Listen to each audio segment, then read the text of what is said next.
with a 6-3 record entering the bye week, the Ravens are favored in each of their games except in their Week 18 finale against the Bengals. That one's in Cincy, with our analytics projecting the Ravens to finish with a 12-5 record at the end of the season.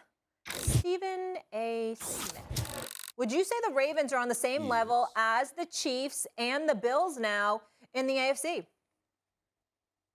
Well, I would say so, but primarily by default. I think that when you look at the absence of Tyreek Hill, as potent as Kansas City's offense is, Tennessee showed us a little bit something about how they can be humbled to some degree, and you can stay in the fight and make things interesting. As it pertains to Buffalo, we got to monitor that UCL injury on the elbow of Josh Allen, and not only that, the heaviness with which the Buffalo Bills lean on him in order for them to be effective.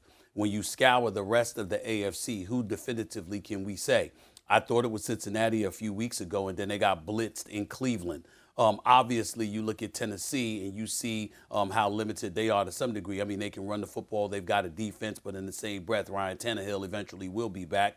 Malik Willis can ball, and I think he's got a promising future, but not quite ready yet.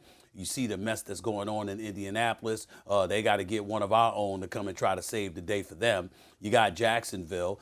You know what? Even though they just won this past week in the same breath, they're not ready yet. And, of course, Houston is Houston. And then when you scour the AFC West, the Chargers are up and down, primarily due to a plethora of injuries. The Raiders have been a flagrant disappointment, as has the Denver Broncos offense. So when you look at the AFC and then you take into account the fact that Lamar Jackson is that Herculean figure, that game changer that can make things happen, even in the absence of a J.K. Dobbins, a Gus Edwards, a Mark Andrews, a Jason Bateman. When you look at these, Rashad Bateman, I'm sorry, when you look at the guys and what they're lacking, but somehow, some way, they're in every game in position to win. And then you take into account their relatively soft schedule. I'm just looking at their schedule right now, Key. They got a bye week coming up, and then after that, like Molly pointed out on the board there, you got Carolina, Jacksonville, Denver, Pittsburgh, all winnable games. By the time they go up against Cleveland, I think Deshaun Watson will be back, but he will have been gone, pretty much not playing over the last 2 years, so how can you expect anything from him?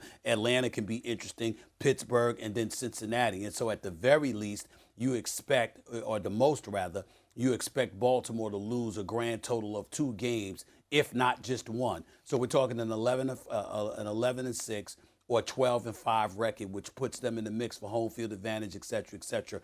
I'd say they're in play, and I say that puts them in the same class as the Chiefs and the Bills by the time the season ends. I basically echo everything you're saying as far as that goes, Stephen A. The quarterback is dynamic. There's no question about it. But the one piece that everybody is missing is the fact that they went out there and acquired Roquan Smith. That was a major key on the defensive side of the ball because guess what? They was giving up an alarming rate on missed tackles, but they seem to have fixed that based on last night and his ability to be active at all times on the defensive side of the ball. As the season wears on, he gets more comfortable. The defense gets more comfortable with him. They know what to dial up to make him effective. Offensively, the Ravens are who the Ravens are. I mean, that's just what they're going to do. They're going to run the football. They're going to try to minimize the mistakes in the passing game, and they're going to allow Lamar Jackson to do exactly what he's always been doing. Now, the Kansas City Chiefs at home is a tough out. The Buffalo Bills, as you mentioned, Stephen A., when you look at the potential injury to Josh Allen, could derail their season. I mean, for crying out loud, they don't want to have anything happen to him because if you got to go to the second-string quarterback in this situation, that's not a good thing. Then when you start to look at the rest of the AFC, and I know it's early, but I'm not ready to say that the New York Jets can't compete. Even though Zach Wilson hasn't shown I agree with that. everything, they are a very talented young football team. They just went into Buffalo and won a game that I would think many people didn't expect for them to do. Now, the Chargers, can the Chargers get healthy?